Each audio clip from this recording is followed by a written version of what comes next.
Wala.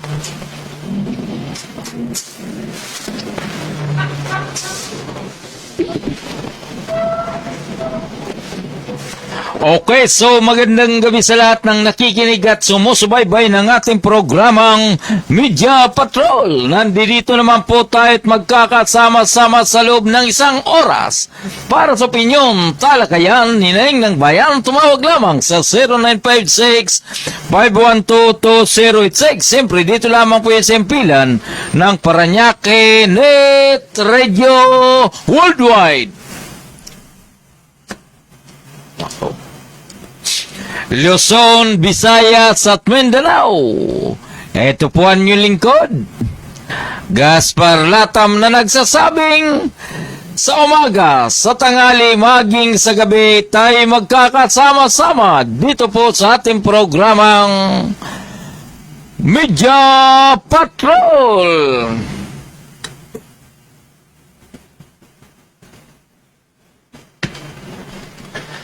Ngayon po ay July 21, 2026, Martes. Doon po sa atin mga kaibigan, kumusta po kayo? Dito po sa Metro Manila, maghapon tulad ng dati. Traffic pa rin. At yung mga maiinit na balita sa usapin ng impeachment trial, tuloy-tuloy. At kanina, umupo yung direktor ng National Bureau of Investigation na ito pong si Attorney Milvin Matibag. Actually, parang ako hindi na masyado ko na wala nang incitement, wala nang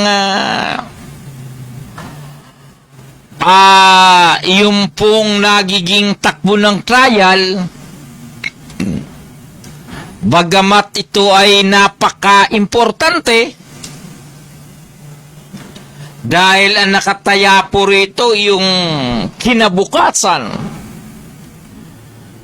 ng ating Vice President Sara Duterte, pero lumalabas na ang priority ng taong bayan ngayon kung paano makakasurvive araw-araw. At yung mga nakakulong naman, maaring madagdagan pa yan. Katulad ni Senator Jingo Estrada, eto pong si Marcolita, at iba pang mga malalaking personalidad, nandyan po sa kulungan. Mas gusto ko pang abangan eto pong nagbabadya. Eto pong tila nakaherera. Ayan. Tila nakahanay. Doon po sa susunod sa bilangguan. At ang mabigat dito kung may katotohanan ito, na tila yung pong flood control yan po sa lugar ng Taguig ay tila umaalign o susog-tugma papunta dito kay Senator Alan Peter Cayetano.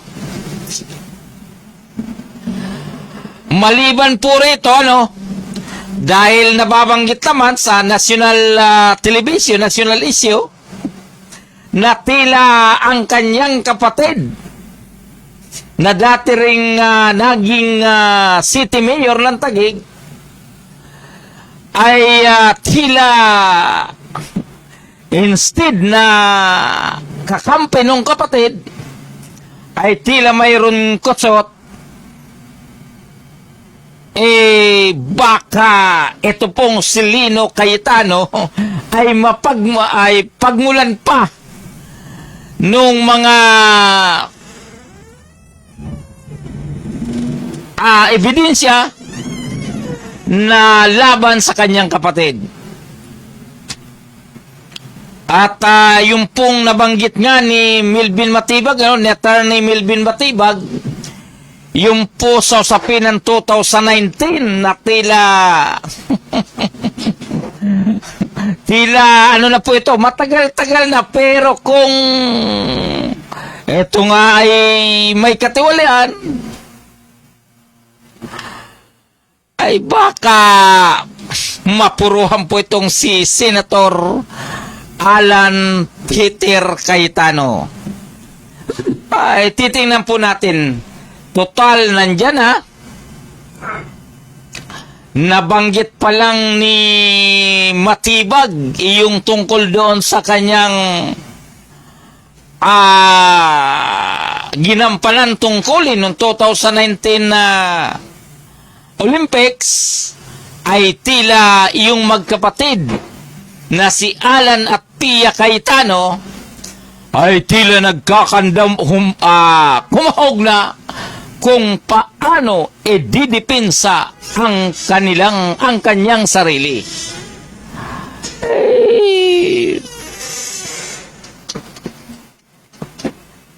Mahirap talaga, nababaliktad na yung mga kaganapan.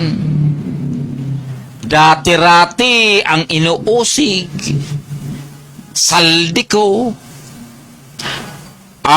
ito pong si Romualdez, at patungo kay Pangulong Marcos, ngayon ay tila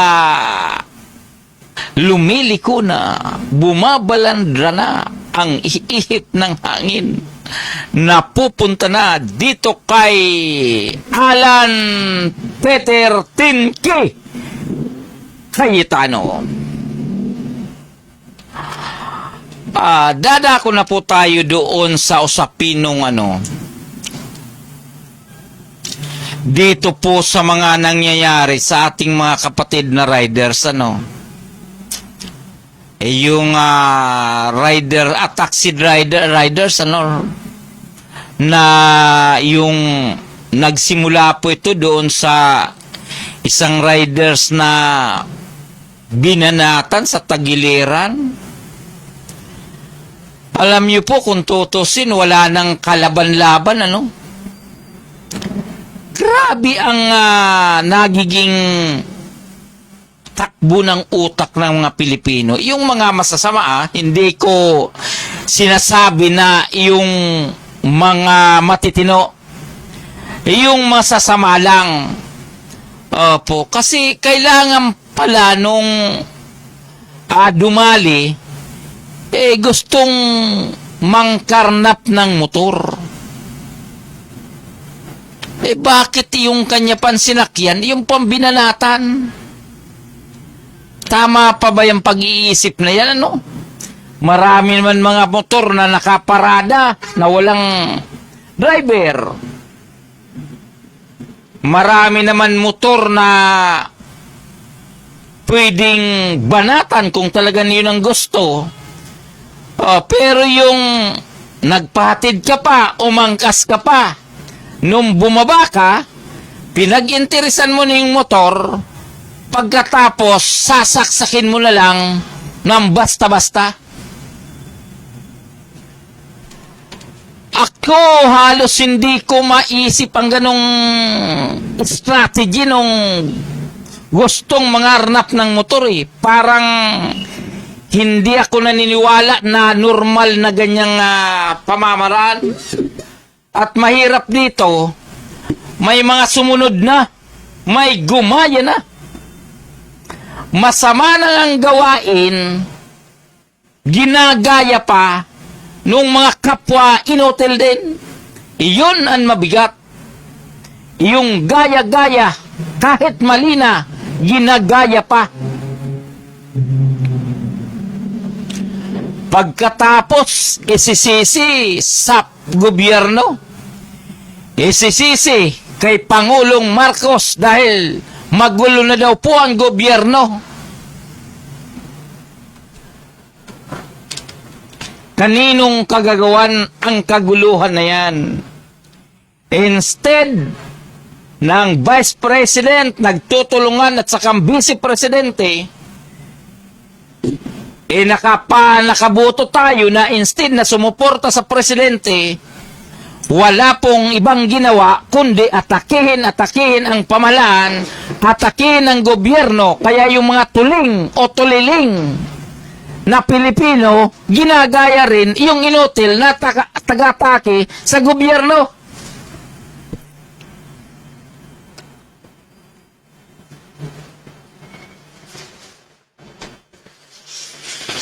Nakalipas na araw,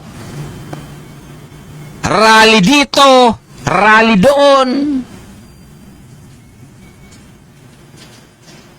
Ang mga participants doon, grupo-grupo,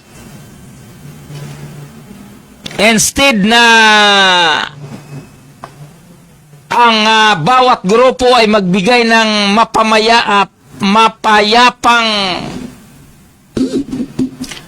demonstrasyon, mapayapang pagrarally, pagkatapos sa haluan ng mga inutil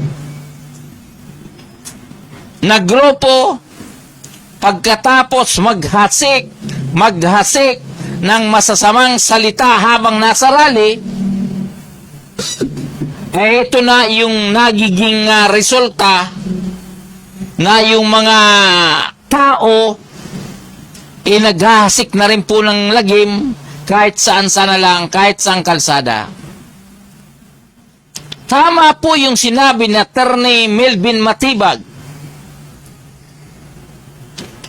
sa kanyang binitawang pananalita nang siya po ay umupo dyan sa chamber, dyan po sa impeachment trial sa Senado, na yung pananalita ng ating Vice President against sa First Family, ganun din yung pananalita ni Basti Duterte laban sa ating Pangulo na si Ferdinand Marcos Jr., nagdudulot po ito ng kinetic result.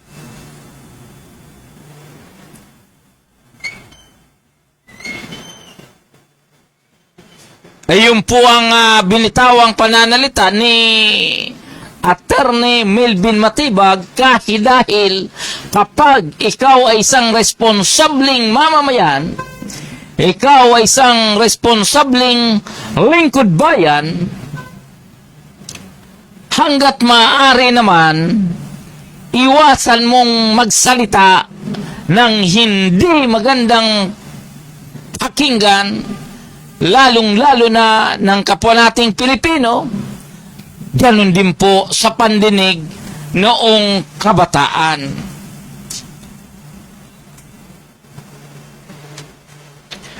Ayan, okay, so doon po sa ating mga kaibigan, Luzon, Visayas at Mindanao, ang oras po natin ay ganap ng alas 9 ng gabi. Dito lamang po yung sempilan ng Paranaque Net Radio Worldwide. Mr. Chairman, Patalastas Place.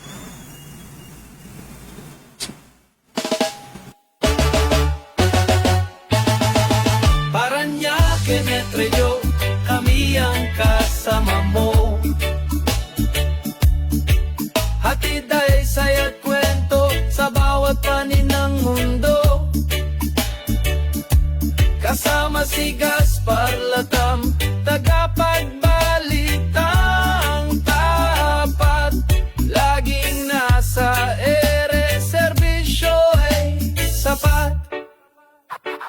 Oh, Paranaque, Net Radio Worldwide, boses ng bayan, boses ng mundo. At kasama si Gaspar Latam, laging handang magatid ng totoo sa himpapawid. Boses ay malinaw, balita't musika sa puso'y dumadlaw. Mula sa bayan ng Paranaque hanggang sa dulo ng mundo, dalay pag-asa at ngiti. O Paranaque Net Radio, kami ang kasama mo. Hatid ay saya't kwento sa bawat panig ng mundo. Kasama si Gaspar Latam, tagapagbalitang tapat, laging nasa ere, serbisyo ay sapat. Kwento ng masa, boses ng bawat isa, makulay na buhay dito ay nagsasama. Walang hadlang, oras o distansya, basta't neto'y bukas, abot namin ang lahat. O Paranaque Net Radio, kami ang kasama mo. Hatid ay saya't kwento sa bawat panig ng mundo. Kasama si Gaspar Latam, tagapagbalitang tapat, laging nasa ere, serbisyo ay sapat. Kung Paranaque Net Radio Worldwide, boses ng bayan, boses ng mundo.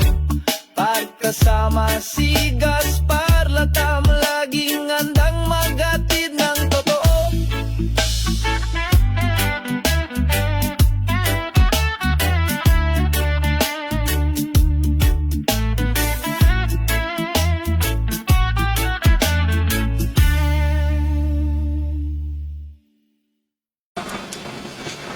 Okay, so tuloy-tuloy na po tayo sa ating programang Media Patrol. Ngayon po ay July 21, 2026, Tuesday. At kahapon po pala, dito sa lungsod ng Paranaque, may nagkalat na naman na text na galing po sa isang estudyante o galing sa kabataan na di umano ay siya ay babanat ng mga estudyante. Ito po ay nagbigay ng panic sa mga paaralan, sa mga magulang, at ganun din po sa estudyante. Lalong-lalo na po doon sa mga estudyante.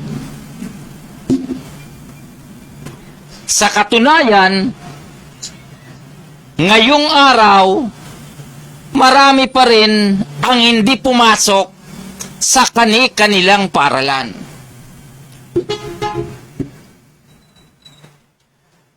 Ito po ay hindi simpleng spread out ng negative messages o alarming messages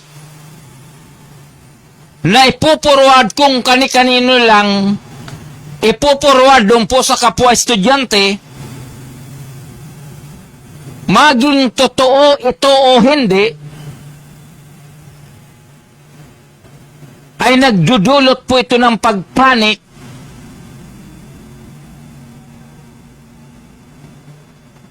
sa ating komunidad. Ayaw ko nang banggitin kung ano pa yung nilalaman ng text o message nung estudyante. Pero hindi po talaga maganda ang ganitong mga kaganapan.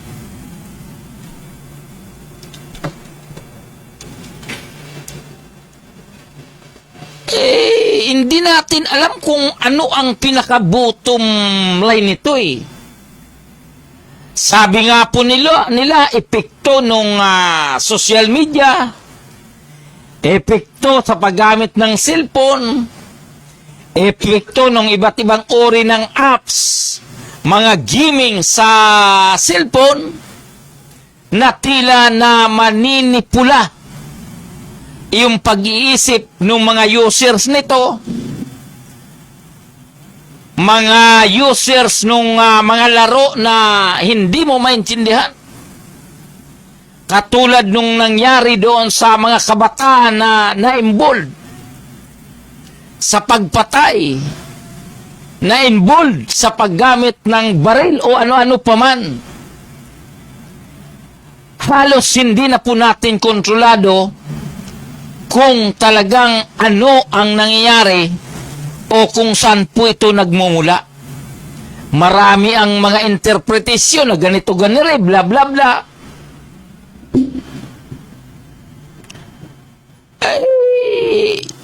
Para-parehas naman tayo, gumagamit ng cellphone, gumagamit ng social media.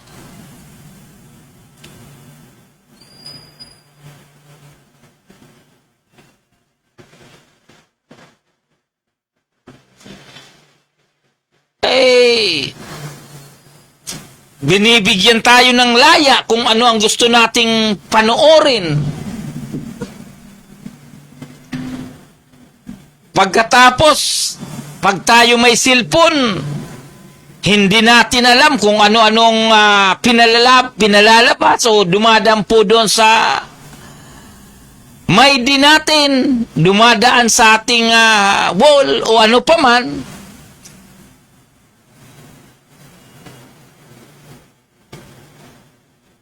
Paano na lang po itong mga sa atin, katulad natin na nakakatanda o matanda na, ay yung pong mga nasa tamang pag-iisip na, hindi na po nila kayang manipulahin. Pero paano yung iba? Nakita ko minsan 5 taon, 6 na taon, nagko-computer na, gumagamit na ng cellphone. Medyo dito tayo namumroblema.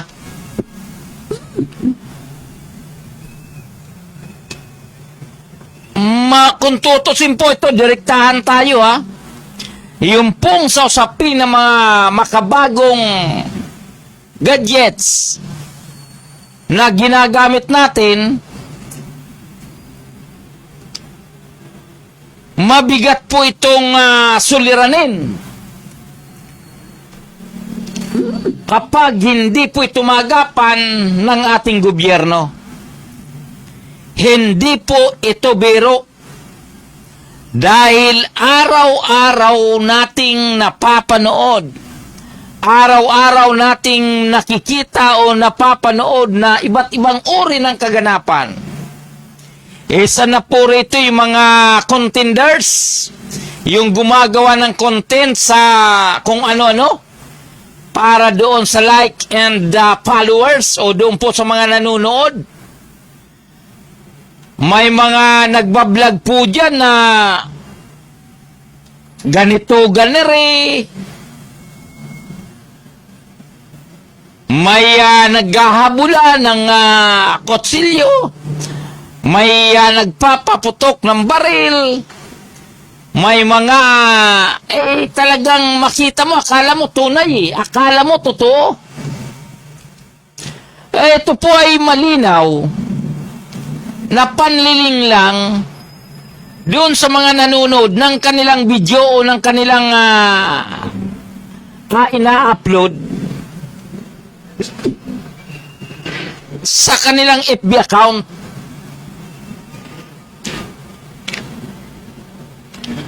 Ang Cybercrime Division naman,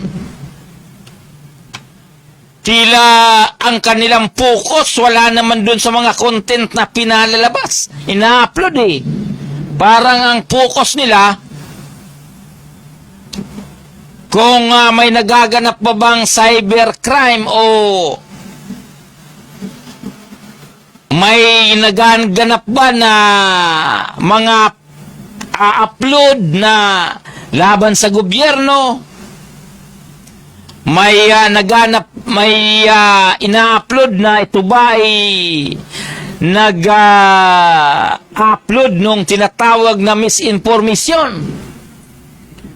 Ganon din po, may kinalaman pa sa ating gobyerno, sa mga private individual o kaya doon sa mga taong gobyerno na umaatake sa kanila, lalong-lalo na po sa kasalukuyan na yung mga kalaban ng gobyerno ay padami na ng padami.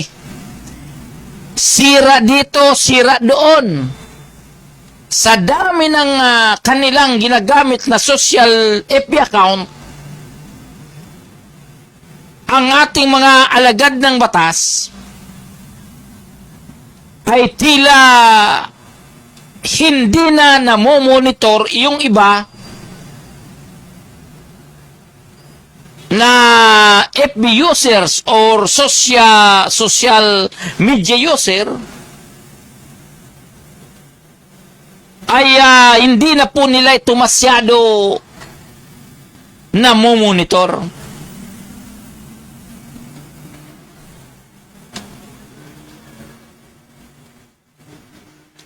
Diba? So bago po tayo magpatuloy, ang oras mo natin ay ganap ng alas 9:12 ng gabi. Dito lamang po yan sa impilan ng Paranaque Net Radio Worldwide. So regards po natin ang ating mga kaibigan.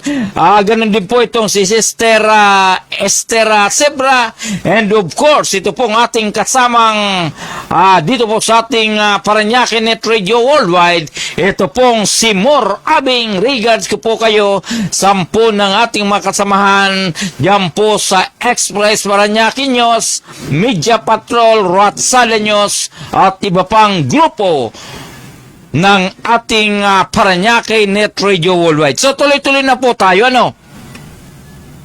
Okay, so nabanggit ko na po ito. Ako, sa totoo lang araw-araw din po akong gumagamit ng cellphone. Pero ako nga po ay, sa edad ko na ito, ako po ay naliligaw pa. Naliligaw pa ako doon sa pinanonood ko. Kung alin ba talaga dito ang genuine, alin ba talaga rito ang tama. Lalong-lalo na po nung ikinasa yung AI na yan. Pag pinanood mo, isipin mo, yung napapanood ko, pelikula. Yung pong kasama sila Cayetano, si Marcolita, at saka yung si sikat na vlogger, akala mo tunay. Alam naman natin na hindi totoo.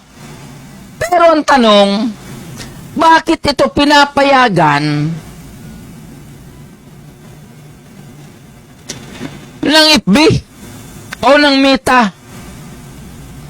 Pinalalabas na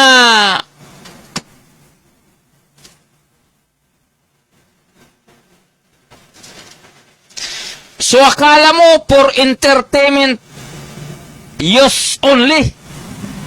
Pero yung pong nilalaman ay hindi po talaga dapat i-upload. Dahil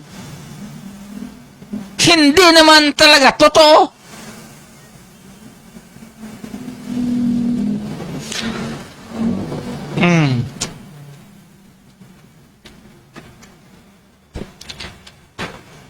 At sabi nga, naghihigpit ng Meta Naghihigpit ang Meta doon po sa mga copyright.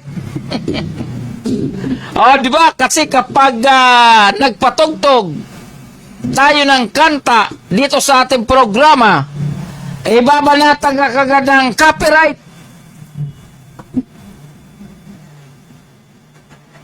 Pero yung pun mga content na niluloko ang tao, hindi nila nilalagyan ng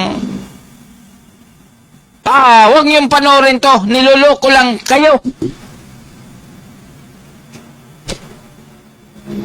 Kapag ako mapika dito sa mga pinanonood ko na to, hindi ko na kayo panonoorin. Isip-isip siguro ng Meta, di bahala ka sa buhay mo. Kung manood ka, salamat. Kung ayaw mo, diwag. Ang problema nga, paano yung ating mga kababayan naliligaw?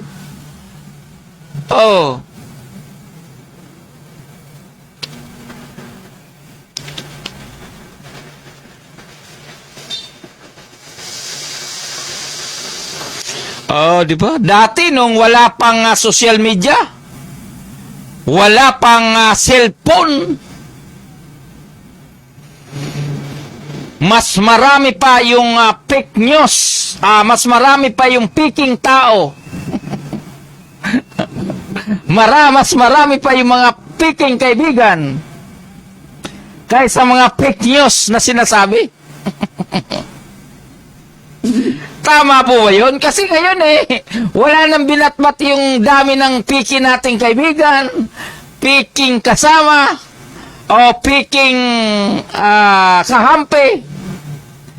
Mas walang binatbat dahil sa napakarami na pong piking ina-upload sa social media. Diyan ako namumroblema kung paano ko ito hindi panoorin.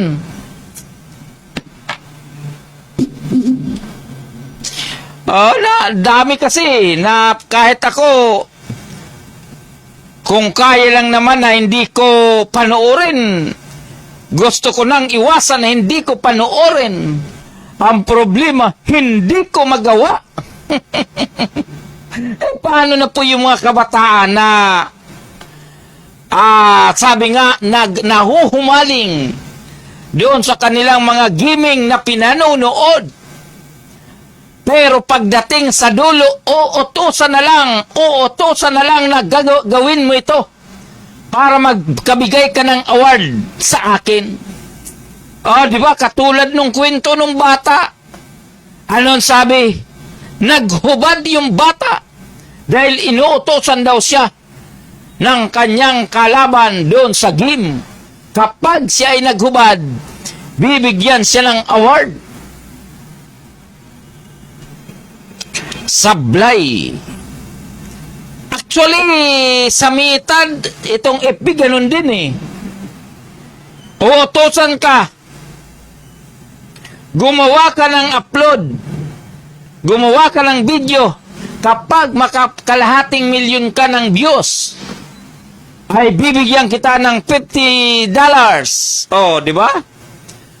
Pagkatapos, mayroon naman, kapag magkaisang milyon views ka, bibigyan kita ng $100. Ganon na mag-utos ang Meta. Hindi masama dahil kikita ka Hindi rin masama dahil ikaw rin po ang mag-upload. Ngayon, kung mag-upload ka na nag-click, maraming nanood, swerte mo. Pero kapag nag-upload ka, ilang piraso ang manood, lugi ka. Kaya ang ginagawa ng mga vloggers, mas ginusto nila na magbigay ng tamang impormasyon, mas ginusto nila na magbigay ng mga vlogs o kaya mag-upload ng mga walang kakwenta-kwentang bagay, basta panonoorin ng tao. Kasi ang tao ngayon, kapag puro totoo ang sinasabi mo, katulad ko, kapag puro impormasyon sa ating mga kababayan, puro balita, hindi ka na panonoorin dahil ang sabi nila, walang kwenta, walang kabuhay-buhay na. Pero, kapag ang isang vlogger nag-post tungkol po sa pangangaliwa ni Kumari, tungkol sa pangangaliwa ni Kumpare, siguraduhin mong tiba-tiba ang mga followers, siguraduhin yung paldo-paldo ang mga followers at saka yung vloggers. Kapag nag-content kung ano-ano na lang na nagbibigay kiliti sa ating mga nanonood, mas marami pong viewers kaysa doon sa tamang impormasyon na binibigay ng ating mga reporter, ng ating mga media practitioner, kaysa doon po sa mga upload na walang kalatoy-latoy.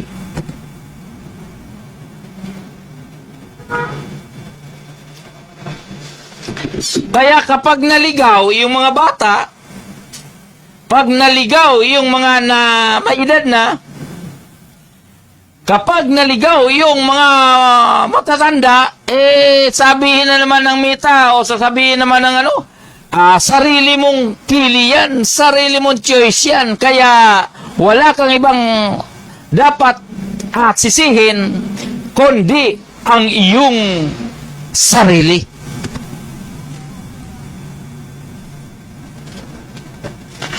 Ay nako, Mr. Chairman, ang ating palakpak ay hindi talaga gumagana. Ayusin natin maigyan. Okay, so doon po sa ating mga kaibigan, ang oras po natin ay ganap ng alas 9:22 ng gabi.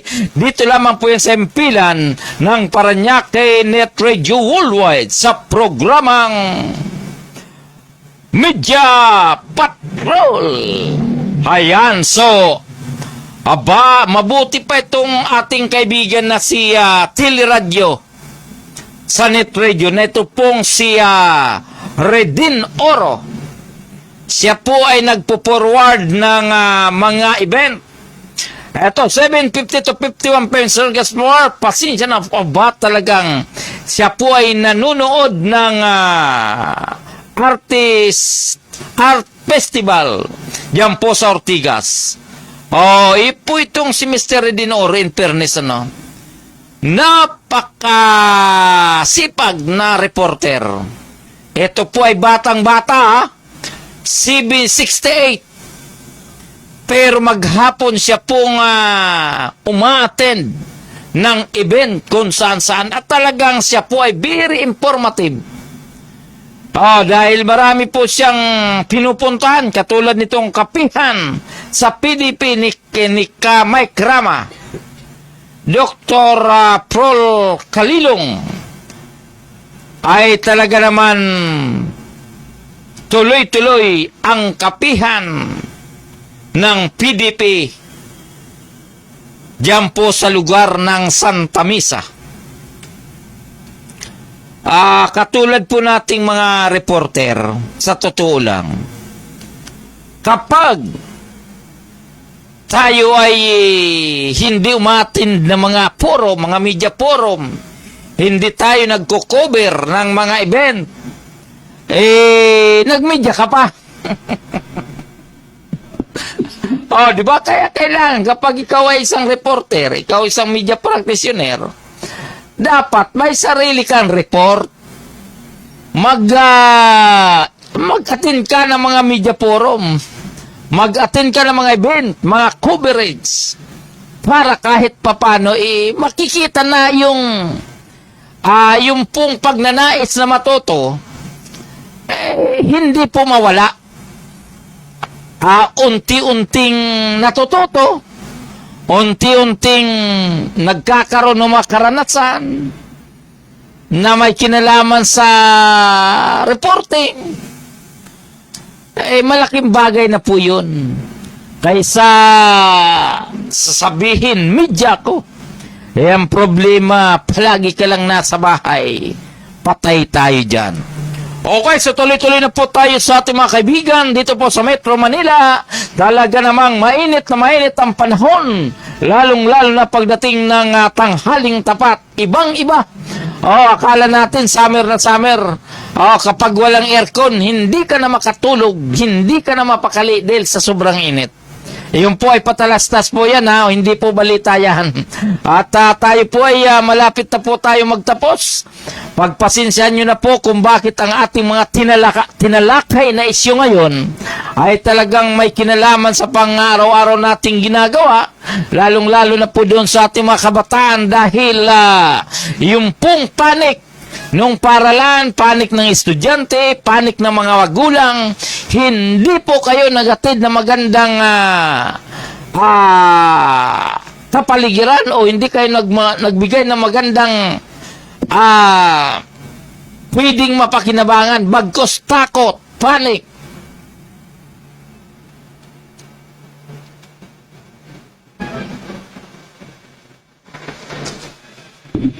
Di ba? Kaya yung ating mga kaibigan naman na mahilig manood o palaging nasa cellphone, kapag alam natin nang napapanood natin ay magbibigay ng negatibong negatibong resulta, huwag na natin tangkilikin. Doon po tayo lagi sa magaganda.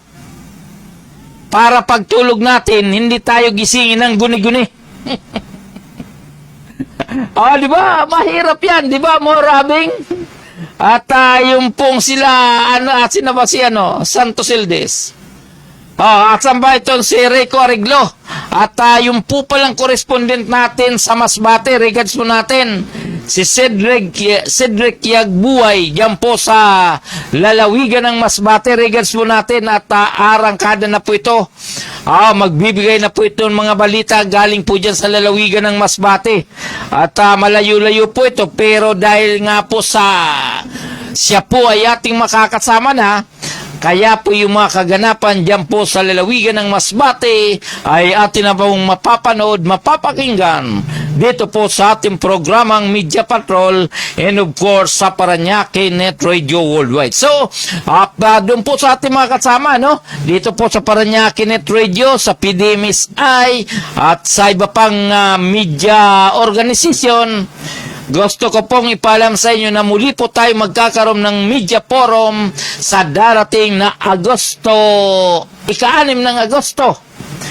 Diyan pa rin po sa 9th floor City Hall Building, diyan po sa lungsod ng Paranaque. So inaanyayahan po natin yung ating kapwa media na umatin sa nabanggit na forum dahil ang ating pong pag-uusapan tungkol pa rin po dito sa kung paano makakaluwag ang ating mga kalsada dito po sa lungsod ng Paranaque sa pamagitan po ng pakikipagtulungan mula po doon sa ating mga residente, lalong-lalo na po doon sa mga villages na sa kasalukuyan ay tila hindi pa rin po nadadaanan ng mga pribadong sasakyan upang mabawasan yung po mga main road ng ating lungsod. Okay, so regards po natin yung ating mga kasama dyan po sa lugar ng Calabarzon, dyan po sa Cavite, Laguna, Calabarzon, Cavite, Batangas. Ganon din po dito sa Kamanaba area, dyan po sa Caloocan, Malabon, Botas at Valenzuela, regards ko po kayo. At ganon din po dyan sa lugar ng Pampanga, Pangasinan, Nueva Ecija, ganon din po dyan sa lalawigan ng Baguio. So, bagamat hindi tayo nagkikita-kita, bagamat hindi tayo nagkakatagpo, basta ilagay nyo po sa inyong sarili, sa inyong isipan, na inyong lingkod ay nandito lamang. Kasi matagal na po ang inyong lingkod na hindi nakakapunta dyan po sa lalawigan ng Rizal. Yun natin mga kaibigan dyan, hindi na tayo nagkikita-kita. Ganon din po dito sa Bulacan ay hindi na rin po tayo nagkikita-kita. Sila MG Balaguer at iba pang mga media practitioner na playing in the province of Bulacan. Regards ko po kayo, ganon din po dito sa lugar ng Pampanga. At siyempre, regards po natin ang ating mga kababayan dyan po sa lugar ng Bicol Region, lalong-lalo na po dyan sa lugar ng Camarines Sur, na sa kasalukuyan ay tila nababalot ng dilim. Nababalot ng dilim ang lalawigan ng Camarines Sur dahil ito pong kasalukuyang gobernador na si El Revillafuerte ay tila nagkakalat ng hindi magandang interpretasyon sa ating mga kababayan dyan po sa lugar ng Camarines Sur dahil yung pong kanilang mga sinasakang lupa ay tila grabbing na ng probinsya Kapitolyo ng probinsya ng Camarines Sur. So mabigat po yan sa mga susunod na araw tatalakayin po natin yan. Dahil kapag ganyan ang nangyayari sa isang lalawigan na wala pong ibang iniisip ang kapakanan ng kanilang pamilya, aba isip-isip po tayo habang may oras pa. Di ba ang panunungkulan naman ng isang gobernador ay hindi naman po yung forever. Hanggang 3 termino lang naman yan o 9 na taon. Ngayon, kung gusto nyo ng palitan, nasa inyo po yan. Ngayon, kung gusto nyo pong magpatuloy ang katiwalian, yan po sa lalawigan ng Camarines Sur, bahala kayo. Kayo po ang magtatamasa ng lupit ng inyong gobernador. Okay, doon po sa ating mga kaibigan, Luzon, Visayas at Mindanao. Ito po ang inyong lingkod, Gaspar Latam, na nagsasabing sa umaga at tanghali, maging sa gabi, tayo magkakasama-sama dito po sa ating programang Media Patrol. Bye-bye! Bye-bye!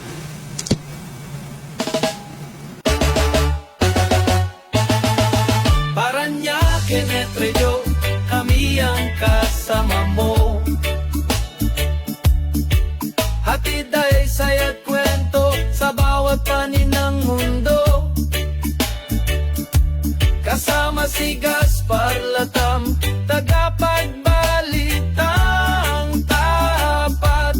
Laging nasa ere, serbisyo ay sapat. Oh, Paranaque, Net Radio Worldwide, boses ng bayan, boses ng mundo. At kasama si Gaspar Latam, laging handang magatid ng totoo sa himpapawid. Boses ay malinaw, balita't musika sa puso'y dumadlaw. Mula sa bayan ng Paranaque hanggang sa dulo ng mundo, dalay pag-asa at ngiti. O Paranaque, Net Radio, kami ang kasama mo. Hatid ay saya't kwento sa bawat panig ng mundo. Kasama si Gaspar Latam, tagapagbalitang tapat. Laging nasa ere, serbisyo ay sapat. Kwento ng masa, boses ng bawat isa. Makulay na buhay dito ay nagsasama. Walang hadlang, oras o distansya. Basta't neto'y bukas, abot namin ang lahat. O Paranaque, Net Radio, kami ang kasama mo. Hatid ay saya't kwento sa bawat panig ng mundo. Kasama si Gaspar Latam, tagapagbalitang tapat. Laging nasa ere, serbisyo ay sapat. Kung Paranaque, Net Radio Worldwide, boses ng bayan, boses ng mundo. Pagkasama si Gaspar Latam, laging handa